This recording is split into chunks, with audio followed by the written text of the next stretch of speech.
Hello students, today I am explaining you EVS chapter number 6. Our topic is Riya's journey. रिया एक लड़की का नाम है और उसकी जर्नी मतलब क्या होती है। आप एक जगह से आप कहीं घूमने जा रहे हो, ओके, तो यू ट्रैवल समवेयर इन सम वे। कोई ट्रेन में जाता है, कोई प्लेन में जाता है, कोई बस में जाता है या फिर अपनी पर्सनल कार होती है उसमें जाते हो। It is a kind of a journey. उसको हम कहीं जाते हैं बाहर घूमने के लिए, दैट इज़ कॉल्ड जर्नी। अब रियाज की जर्नी इस लेसन में बताई गई है। You can see here now Riya and her friend Jiya were very excited. Riya और उसकी फ्रेंड कौन थी? जिया। दोनों ही बहुत एक्साइटेड का मतलब क्या होता है? अगर आप अभी छोटे हो, आपकी जैसी रिया है, ओके, और दोनों मतलब आपको अगर बोला जाए चलो हमें कहीं घूमने जाना है, तो आपको मतलब वहाँ जाने की एक खुशी होती है ना। हाँ हाँ, हम वहाँ जाएंगे, ये करेंगे, वो करेंगे, ऐसे कपड़े पहनेंगे, ऐसे फ़ोटोज़ खींचेंगे, ये है वगैरह, यहाँ पे ये होता है, उस जगह देखने को जाए। That is all called excited. कोई नई जगह होती है, कुछ नया एक्सपीरियंस होता है, नया देखने को मिलता है, तो हमें बहुत ही उत्सुकता होती है सब चीज़ें जानने की। That is called excited. They were going for a trip on a train to Vapi. ये लोग कैसे जा रहे थे? ये कहीं घूमने जा रहे थे, मतलब घूमने के लिए हम पहले चल के थोड़ी नहीं जा सकते।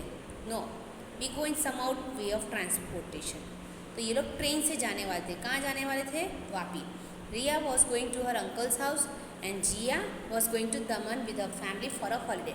मतलब रिया अपने चाचू के घर जा रही थी और अंकल के घर, और जिया जा रही थी, वो किसी के घर नहीं जा रही थी, वो लोग हॉलीडे मनाने जा रहे थे, मतलब घूमने के लिए जा रहे थे। अगर आप जम्मू कश्मीर जा रहे हो तो वहाँ पे 5-6 दिन के लिए आपका एक टूर का ट्रिप होता है, तो आपकी फैमिली वहाँ जाती है। That is called a family trip. As both the families decided to go together, Riya's father had booked train tickets for both the families before 15 days. मतलब दोनों ही की फैमिली, मतलब रिया के फैमिली, रिया के पापा मम्मी और जिया के पापा मम्मी, दोनों की फैमिलियों ने डिसाइड कर दिया हम लोग साथ में घूमने जाएंगे। तो रिया के पापा ने दोनों की टिकट्स बुक कर ली। हमें कहीं घूमने जाना होता है तो पहले बुकिंग करवानी पड़ती है टिकट्स की। बुकिंग का मतलब ये होता है कि आपकी जो बस होती है, जिस दिन जाना उस दिन की वो बस आपकी फ़िक्स होती है, और उसके अंदर आपका सीटिंग अरेंजमेंट नंबर के साथ फिक्स होता है। इस नंबर की सीट, ये गाड़ी, जैसे जो मान ट्रैवल्स है, वो ट्रेन यहाँ पे ट्रेन में जा रहे हैं तो मतलब दादर एक्सप्रेस है, ट्रेन का नाम है, तो इसमें आपका कोच का नंबर होता है। युवा ट्रेन में कोचेस होते हैं, एक एक डिब्बा होता है ना, तो that is called coach S1 A1, ऐसे कोचेस के नाम होते हैं। उसके हिसाब से आपको 57 नंबर की सीट, 57, 58, 59, 60 ऐसे सभी सीट नंबर्स आपको अलॉट किया जाता है, ताकि उस ये ट्रेन, इस नंबर के डब्बे और इसके अंदर ये वाली सीट, ये रिया के पापा की है, रिया की फैमिली की है, और फिर बाकी जिया की फैमिली। दैट इज़ कॉल्ड, इसलिए दैट इज़ कन्फर्म सीट, उसमें कोई फेरफार नहीं, कोई भी आके नहीं बैठ सकता है और कोई भी कुछ नहीं कर सकता है।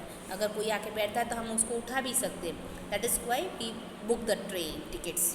तो दोनों की फैमिलियों ने 15 दिन पहले बुकिंग करवा ली, 15 days before. Just 2 days before their journey Jiya fell ill. Doctor told her to take rest. अब जस्ट 2 ही दिन बाकी थे जर्नी के, मतलब, और जिया बीमार हो गई और डॉक्टर ने उसको बोला कि उसको आराम करना है। तो जिया's family had to cancel their tickets. तो जिया की फैमिली वालों की अपनी टिकट्स कैंसिल करानी पड़ी। Both friends were very sad as they had made many plans for trip. अब दोनों फ्रेंड बहुत खुश थे कि हम दोनों ने साथ में मिलकर बहुत सारे प्लान बनाए थे। अब जिया जैसे गिर गई, बीमार हो गई, तो उसका प्लान फ्लॉप हो गया, तो बहुत दुखी थी। ड्यू टू जिया's cancellation Riya felt very sad. अब जिया की टिकट कैंसिल हो गई, इसलिए रिया बहुत दुखी हो गई कि मैं अपनी फ्रेंड के साथ नहीं जा पाऊँगी। Now Jiya said, I had an idea. She told Riya, don't be upset. You write everything about your trip in a diary and take photos and videos in your mobile. When you will come back, I will read your diary and will see photos and videos too. अब जिया ने क्या कहा? जिया said, जिया बहुत दुखी हो गई थी, उसकी फ्रेंड मतलब जिया गिर गई थी, इसलिए रिया बहुत दुखी हो गई। तो फिर जिया को एक आइडिया आया। She told, don't be upset, बहुत दुखी मत हो जाओ, एक आइडिया है मेरे पास। तुम जैसे ही जा रहे हो अपने ट्रिप पे, when you are going about trip, write everything in diary. तुम अपने पास एक डायरी रखो। डायरी मतलब आपके पास जैसे होमवर्क लिखने के लिए डायरी होती है ना, वैसे ये डायरी का मतलब कुछ लोग हर रोज़ क्या करते हैं क्या नहीं, ऐसी नोट्स लिखते हैं, दैट इज़ कॉल्ड डायरी। एक हैबिट होती है बहुत से लोगों की, जैसे बड़े बड़े बिजनेसमैन होते हैं, उनकी कोई अपॉइंटमेंट होती है, कोई मीटिंग्स होती है, उनको वो नोट करके रखते हैं। किस में नोट करते हैं? That is called diary. तो ऐसे ही इसने भी बोला है रिया को कि तू भी ऐसी डायरी में सब कुछ जो भी देख रही है, कैसे क्या कर रही है, वो सब लिखो।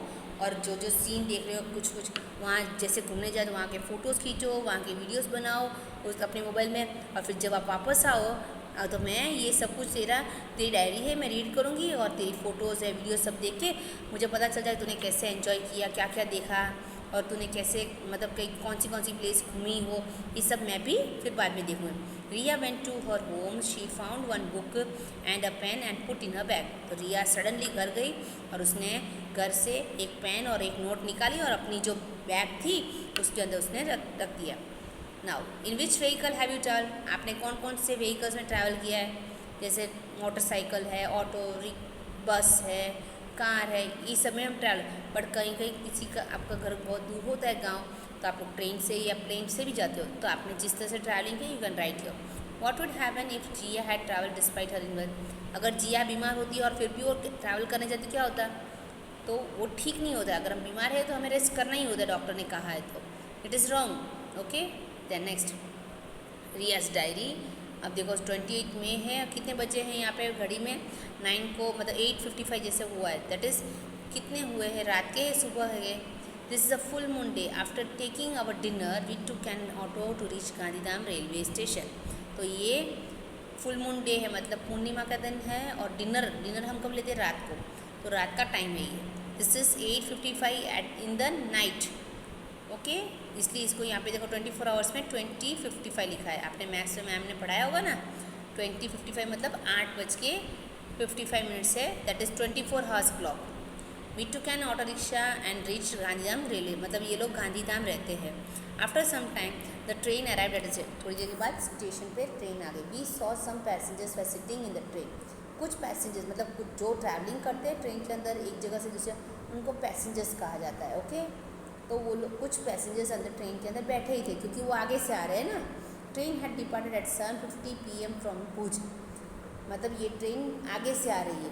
ये लोग गांधीधाम है, बट ये ट्रेन भुज से निकली है। इट इज़ डिपार्ट मतलब निकली 7:50 PM शाम के, मतलब और अभी कितने बजे है? 8:55, मतलब 1 घंटे पहले भुज से निकली है और अभी 1 घंटे के बाद कच्छ आई है। The train of the train was Kutch express, मतलब इस ट्रेन का नाम क्या है? The Kutch express. When we went near the coach there was so much competition from a single door, मतलब जैसे ही ट्रेन आके रुकी प्लेटफॉर्म पे, तो क्या हुआ? बहुत ही दरवाजे के पास बहुत ही भीड़ जमा हुई थी। People were getting off and others were pushing and trying to put their luggage inside. अब जैसे ही ट्रेन प्लेटफॉर्म पे रुकी, मतलब ट्रेन थोड़ी देर के लिए रुकती है, इसलिए वहाँ पे बहुत ही रश हो रहा था। जो ट्रेन का डोर होता है ना, वहाँ पे मतलब अंदर के जो पैसेंजर्स है, कुछ लोग को कच्छ स्टेशन आ गया तो उनको उतरना भी होता है, और किसी को आगे जाना तो वो ट्रेन के अंदर चढ़ते भी है। Okay, they are getting in. तो उतरने वाले और चढ़ने वाले दोनों ही जमा हो गई थी। कुछ लोग धक्के लगा रहे थे, कुछ लोग अपना लगेज अंदर घसीट रहे थे, कुछ लोग लगेज बाहर निकाल रहे थे, जिसको निकलना था वो, मतलब कि बहुत ही भीड़ जमा हो गई। Father felt someone pushing, so he said train will stop here for 15 to 20 minutes, so don't be in hurry. तो पापा ने बोला यहाँ पे ट्रेन 15-20 मिनट रुकने वाली है, इसलिए आप इतनी रश मत करो, आराम से सब लोग चढ़ो। We somehow manage to get in, found our seats and kept our luggage at our. हम लोगों ने जैसे जैसे मैनेज किया आराम से, फिर अपनी सीट ढूंढी, कौन से सीट नंबर हमको दिया गया टिकट में, उसको ढूंढा और वहाँ बैठ गए, और अपना लगेज मतलब हमारा जो सामान होता है उसको लगेज कहा जाता है, तो उसको भी ठीक से अपनी जगह पे अरेंज किया। By the time train start, फिर इतना करते करते ट्रेन स्टार्ट हो गई। Most people had found their, सब लोगों ने मोस्टली अपनी जगह फाइंड आउट कर ली है।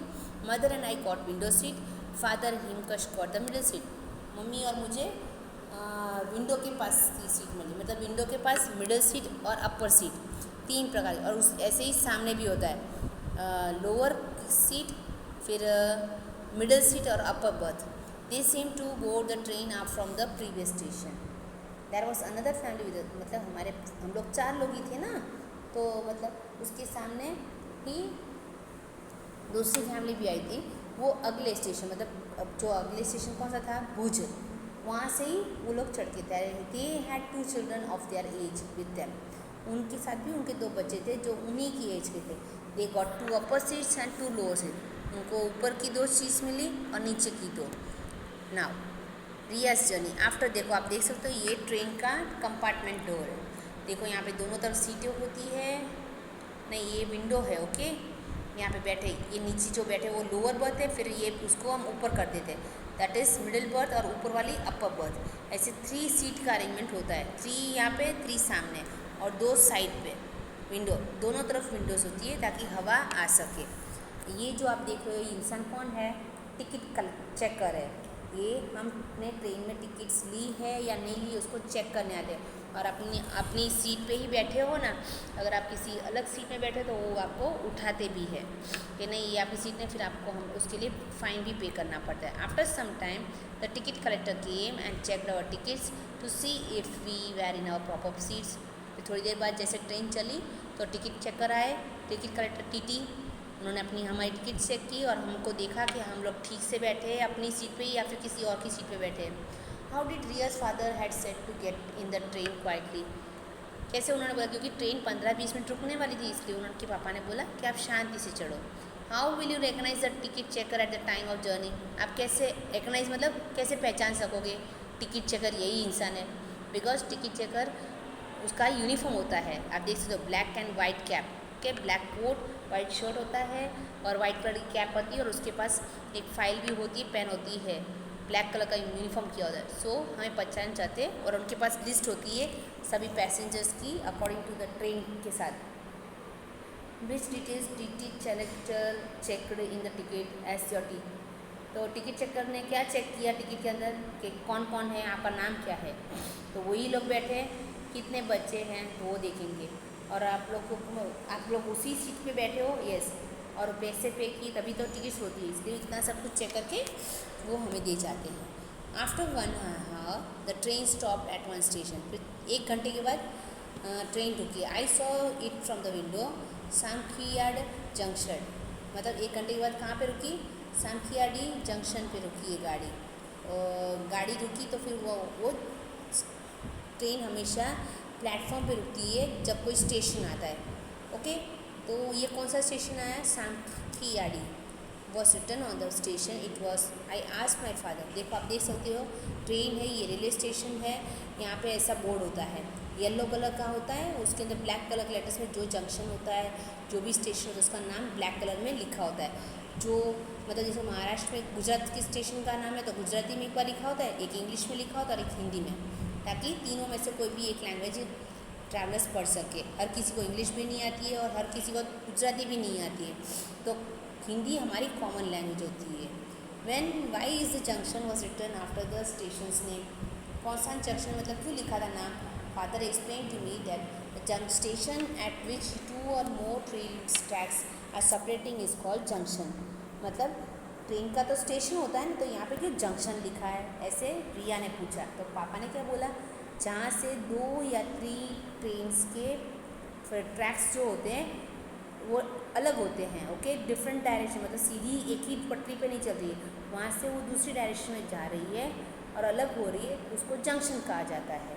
जैसे अहमदाबाद जंक्शन है, पालमपुर भी जंक्शन है, क्योंकि यहाँ से आबू की भी ट्रेन जाती है और दिल्ली की भी ट्रेन जाती है, इसलिए उसका ट्रैक सेपरेट होता है, तो उस ट्रैक पे फिर गाड़ी चलती है। From this station 2 railway tracks are separating, मतलब एक पटरी में से दो रास्ते निकलते, so it is called junction.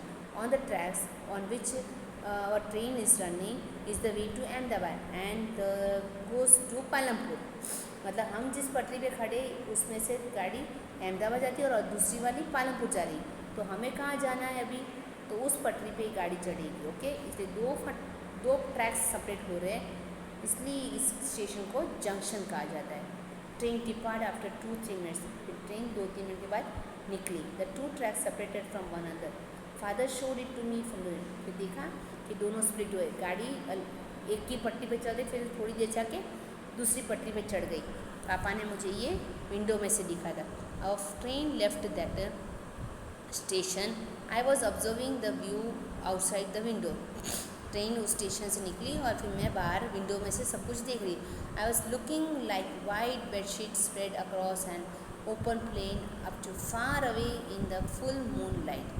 मतलब मैंने देखा आसमान में वाइट कलर की बेडशीट, मतलब वाइट वाइट बादल छाए हुए हैं और उसमें मून चमक रहा है। Father said that it is a small desert of Kutch and is looking like white bedsheet because of white layer of soil on it. पापा ने बोला ये लोग जैसे ट्रेन से निकल रहे थे, आप देख रहे हो ये सीन, ये विंडो में से ऐसे दिख रहा था। क्यों ऐसे दिख रहा था?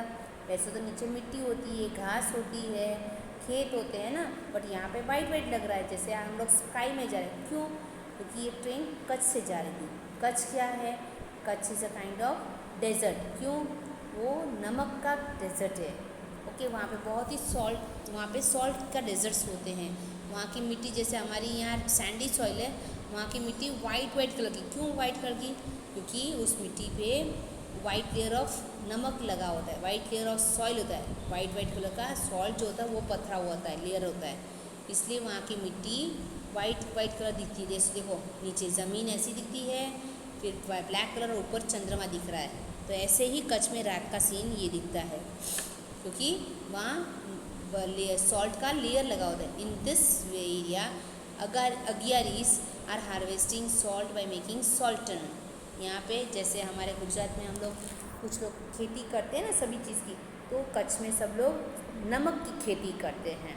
वहाँ नमक को पिछना, जो नमक को की खेती है तो उसको क्या बोलते हैं? अगियारीज बोलते हैं। वो लोग इसमें से ना सॉल्ट लेते हैं, फिर उसको रिफाइनरी प्रोसेस में डालते हैं और इस तरह से नमक बनाते हैं। There we can also see very big heaps of salt. जैसे आप लोग राजस्थान में जाओ तो मिट्टी के ढगले मिट्टी के हीप्स देखने को मिलते हैं ना। हीप्स मतलब ढगला। तो वैसे ही आप कच्छ में जाओगे तो नमक के आपको ढगले देखने को मिलेंगे, क्योंकि वहाँ पे नमक है इसलिए। Okay, this is your first part of A video. Hope you had understand it. अगर नहीं समझ में आया तो एक बार और देख लेना। ओके।